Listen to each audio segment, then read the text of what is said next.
Now, the Competition Commission has dealt a blow to Sun International's expansion plans, recommending that its proposed takeover of Peermont be blocked due to concerns over reduced competition in the Central Gauteng and South African casino markets.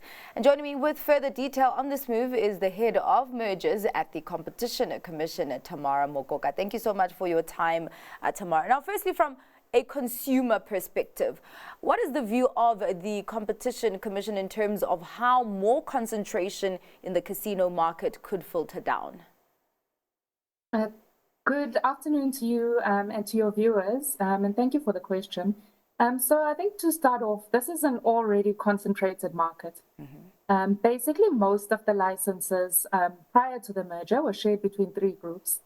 And if the merger goes ahead, 92% of the licenses will be shared by Sun, and then enhanced, shall I say, Sun International. So we were concerned that what this does, particularly in Central Gauteng, is remove the constraint from Peermont, and particularly from the iconic Emperor's Palace to the Soho casinos, Monte Casino, as well as Sun International's Times Square and Carnival City. Now, you might ask, but what will consumers see? So we're worried about several things. On a pricing side, we're worried that they might see lower stakes being returned in the form of winnings to gamblers.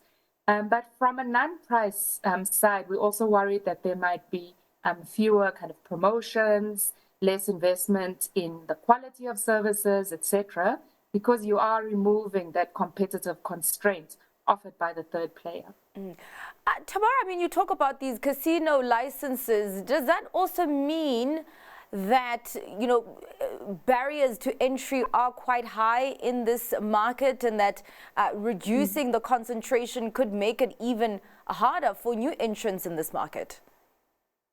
So you spot on. Barriers to entry, in fact, in Central Gauteng or Gauteng as a whole, are insurmountable. There are 7 licenses, they have all been allocated. So there really is no scope for new entry. In the country as a whole, in some provinces, there are 1 or 2, but overall, there are actually only 4 licenses to be allocated. So that was of particular concern, you know, that there isn't scope really for new entrants to come and challenge the incumbents. So would you say that the Competition Commission is of the view that there is no need for any big consolidation deal in this market? And maybe if there is consolidation, maybe it would need to be with smaller players in the market? It could be that if smaller players were to combine, there could be perhaps a 4th group, for example.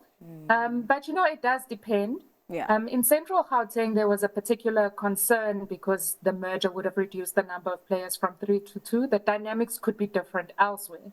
You know, so it does depend on the local market. The Competition Commission also talks about the remedies tendered by the 2 companies that wouldn't help. What are the remedies that the parties actually presented? So the remedies, at this stage, we cannot give too much detail. They will be, I imagine, ventilated at the tribunal, but they were a combination of really competition remedies and some public interest remedies. But as you know, we would have to then weigh them up against the substantial lessening, particularly in Gauteng. And we just felt that that removal of Emperors as a constraint to particularly Times Square Carnival on the one side and Monte Casino on the other could not be remedied by these proposals that were put forward. Has the Competition Commission heard from either Sun International or Peermont at this stage, or is it just still too early?